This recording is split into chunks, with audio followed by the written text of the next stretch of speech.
Everyone, welcome to Rivesh study group. आज है 23 अगस्त 2023 यानी 23 अगस्त 2023 और चलिए स्टार्ट करते हैं करंट अफेयर्स के सेकंड पार्ट को, जिसमें हम करंट अफेयर्स को एमसीक्यूज और फैक्ट्स और डेटा के थ्रू पढ़ेंगे। तो चलिए स्टार्ट करते हैं। इसमें हम पहला क्वेश्चन देखते हैं।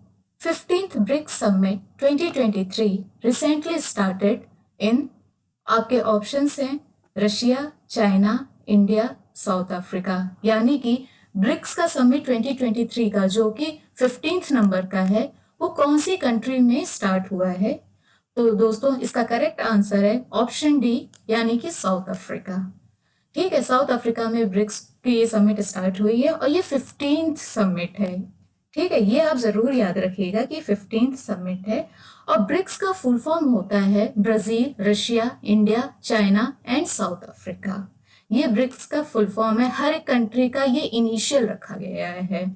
उसके अलावा दोस्तों ये जो नाम है ब्रिक, पहले ब्रिक्स नहीं था, पहले ये नाम सिर्फ ब्रिक था। इसको कॉइन किया गया था एक ब्रिटिश इकोनॉमिस्ट हैं जिम ओ नील, उनके द्वारा। ठीक है, और फिर जब साउथ अफ्रीका ब्रिक्स को ज्वाइन करता है 2011 में, तो इसका नाम ब्रिक्स हो जाता है। मतलब पहले ये नाम ब्रिक था, फिर साउथ अफ्रीका ने जब ज्वाइन किया तो इसका नाम ब्रिक्स हो जाता है। और इसका जो हेडक्वार्टर है वो है शंघाई में। ये चीजें आपको पता होनी चाहिए। ठीक है, चलिए अब आगे बढ़ते हैं। NLCIL recently completed permanent diversion work of which river? ठीक है, आपके ऑप्शंस हैं परवानार, तुंगभद्रा, कृष्णा या कावेरी। ये सारी रिवर्स हैं और इसमें क्वेश्चन है कि एक डाइवर्जन वर्क कौन सी रिवर पे कंप्लीट हुआ है, तो आपका ऑप्शन होगा करेक्ट ऑप्शन ए, परनावर। ये जो रिवर है ये मेनली तमिलनाडु में फ्लो करती है। ठीक है, और आपको जैसा पता है कि तमिलनाडु में इस टाइम वाटर क्राइसिस बहुत ज्यादा चल रही है और इस टाइम का कुछ सालों से बहुत ज्यादा चल रही है। So this will help more agricultural lands, okay, to get water for irrigation. मतलब कि इरिगेशन के लिए ये जो डाइवर्जन किया गया है वहां पे पानी मिलेगा और ये काफी यूजफुल होगा लोगों के लिए, एग्रीकल्चरल लैंड्स के लिए भी काफी यूजफुल होगा जो कि अभी सूख रहे हैं। इसलिए ये डाइवर्जन वर्क लाया गया है। Bharat internet Utsav recently organised by which department? Bharat internet Utsav recently organised by which department? Option A department of science and technology, option B department of telecommunication, option C department of biotechnology और option D department of commerce. So guys your correct answer is option B.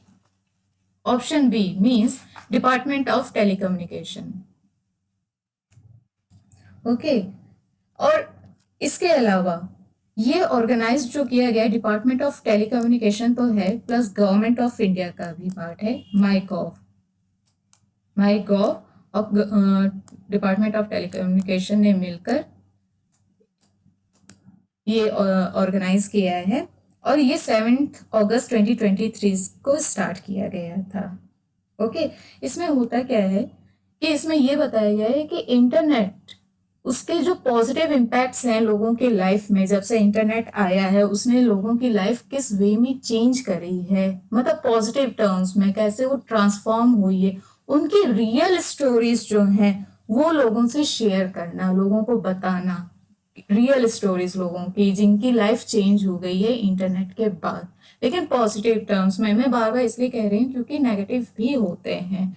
तो ये इसको बढ़ावा देने के लिए, internet को बढ़ावा देने के लिए ये उत्सव सेलिब्रेट किया गया है।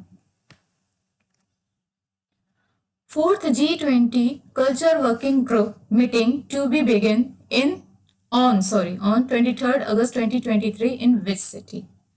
आपके ऑप्शन है option A Varanasi, option B Raipur, option C Surat या फिर option D Mumbai.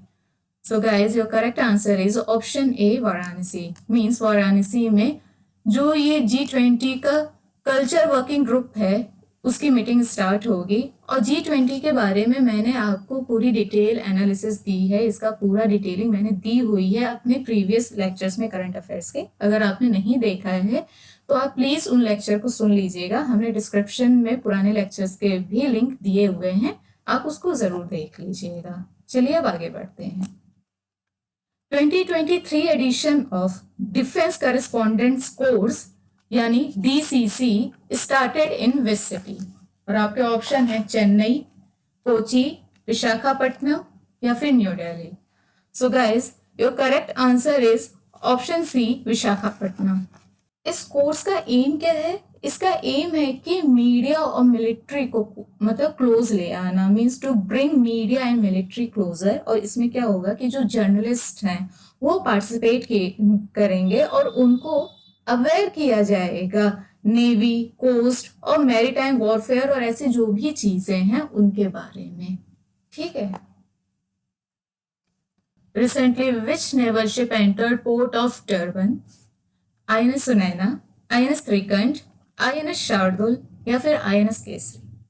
So guys, your correct answer is INS Sunaina means option A. INS Sunaina ने यहाँ पे पार्टिसिपेट किया है डरबन, जो कि साउथ अफ्रीका में है, और यहाँ पे इंडिया और साउथ अफ्रीका की जो 30 इयर्स की डिप्लोमेटिक पार्टनरशिप है उसको सेलिब्रेट किया जा रहा है। UNDP signed Memorandum of Understanding with which ministry for fast-tracking progress of SDG?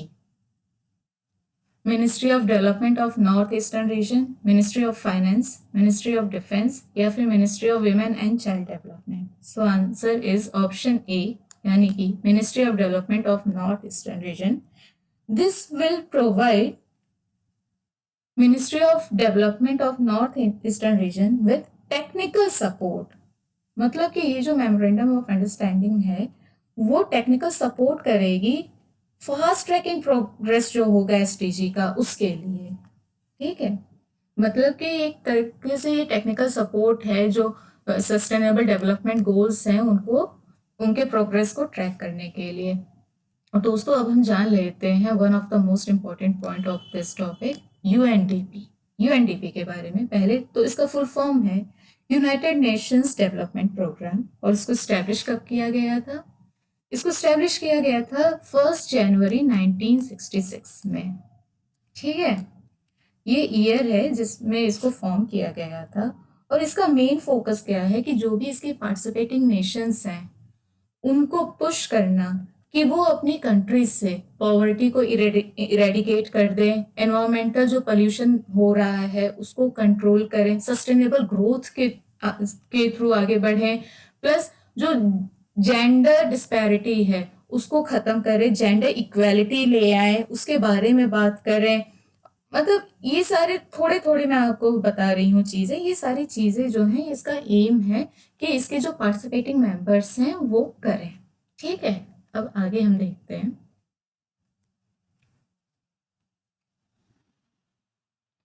Three days चिंतन शिविर concluded recently in which city? Option A Kevadia, option B Surat, option C Bengaluru या फिर option D Mysore. So guys your correct answer is option A Kevadia.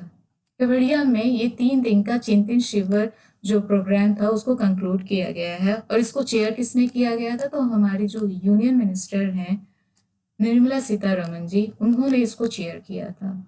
और यहाँ पे बात किस की हुई थी? यहाँ पे ये डिस्कशन हुआ था कि हमारा जो अमृत काल का जो गोल है उसको कैसे अचीव करना है। जैसा कि आपको पता है कि अमृत काल जो है उसको हम सेलिब्रेट करेंगे इंडिया के 100th जो इंडिपेंडेंस डे है उस दिन, मतलब कि 2047 में हम इसको सेलिब्रेट करेंगे। उसको और कैसे अच्छे से हम अचीव कर सकते हैं, उसके गोल को कैसे अचीव कर सकते हैं, उसके बारे में यहाँ पे डिस्कशन हुआ है। तो जैसे कि हमें पता है कि एक 5 मीन्स 5 रिजॉल्व्स करके एक बात कही थी मोदी जी ने कि हमें ये जो 5 प्रण हैं वो कर लेने हैं ताकि हम अच्छे से अपना गोल अचीव कर सके। तो अब हम जानते हैं कि वो 5 प्रण क्या हैं।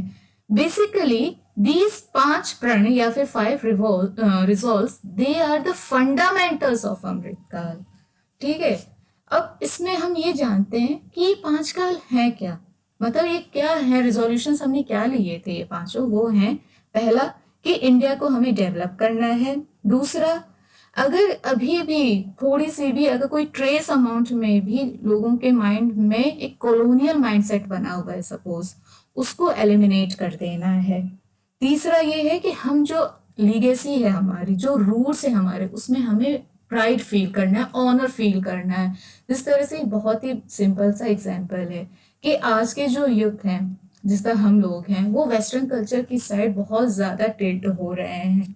कोई कोई लोग तो ऐसे हैं, मतलब फॉर एग्जांपल गर्ल्स की मैं बात बता रही हूँ, कि अगर वो सूट पहनती हैं तो किसी किसी का ऐसा माइंडसेट हो गया है कि ये उस लेवल की नहीं होगी, ये नीचे लेवल की है इसलिए सूट पहन रही, क्योंकि ये उनका माइंड ही डाइवर्ट हो गया है। वो जा रहे हैं मतलब वेस्टर्न कल्चर की साइड, उन्हें अपने कल्चर में कोई प्राइड फील नहीं होता उतना ज्यादा, जबकि ये गलत है। तो इसी पे बोला गया है कि हमें अपने कल्चर पे प्राउड फील करना चाहिए, हमारी जो लेगेसी चली आ रही है उस पे प्राउड फील करना चाहिए। दूसरा ये है कि हम दूसरा आई मीन चौथा ये है, फोर्थ पॉइंट ये है कि डेवलपमेंट ऑफ यूनिटी मींस हम पूरे वर्ल्ड में जाने जाते हैं as unity in diversity nation के नाम से। तो हमारे ये जो यूनिटी है उसको और स्ट्रेंथन करना है, उसको और बढ़ाना है और उसको मजबूत करना है। फिर लास्ट पॉइंट है कि sense of duty among the citizens. ऐसा नहीं है कि अगर मान लीजिए हम रोड पे चल रहे हैं और हमने अपना कचरा फेंक दिया और हम ये बोलें कि अरे सरकारी गाड़ी आएगी उठा के ले जाएगी, क्यों करेगी वो, उसका तो ड्यूटी है वो करेगी, लेकिन क्या आपकी ड्यूटी नहीं है कि आप अपनी रोड साफ रखें? आपकी क्या ड्यूटी नहीं है कि आप अपने अगल बगल घर के अलावा अगल बगल की सोसाइटी जो है वहां पे गंदगी ना फैलाएं? अगर कोई भी ऐसा नहीं करेगा, इस ड्यूटी फील करेगा कि यार बाहर नहीं करनी गंदगी, जब हम घर में नहीं करते तो हम बाहर क्यों करें, तो अपने आप इंडिया जो है बहुत ज्यादा डेवलप हो जाएगा। जो भी रोड साइड गंदगी हमें दिखती है, या फिर हम अगर बिल्डिंग्स में भी जाते हैं तो वॉल पे हम देखते हैं कि लोग पान के निशान बनाए रहते हैं, ड्राइंग्स बनी रहती हैं अच्छी खासी, वो सब चीजें ना करें।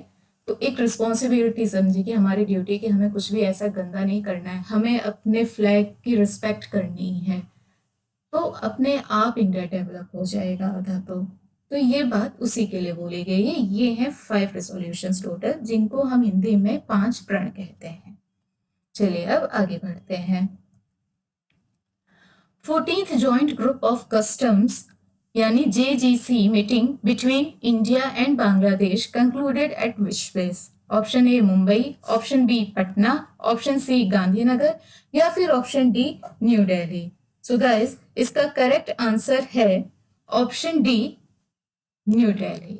ओके, न्यू दिल्ली में जो ये JGC है उसकी जो 14th मीटिंग है उसको कंक्लूड किया गया है। और ये किसके बीच हुई, क्वेश्चंस ऐसे आते हैं कि ये जो मीटिंग है वो कौन सी कंट्रीज के बीच हुई है, तो आपको पता होना चाहिए इंडिया और बांग्लादेश के बीच। Which bank launched UPI interoperable digital rupee mobile application? ये बैंकिंग वाले जो एग्जाम्स होते हैं या जो बच्चे बैंक का एग्जाम दे रहे हैं उनके लिए one of the most important topic है, वो जरूर इसको ध्यान से पढ़ें। आपके ऑप्शन है SBI, HDFC bank, Canara bank, या फिर option D Axis bank. So guys, your correct answer is option C Canara bank. इसमें कुछ ऐसा समझाने का नहीं है, तो आप इसको डायरेक्ट याद कर लें कि कैनरा बैंक है जिसने ये लॉन्च किया है।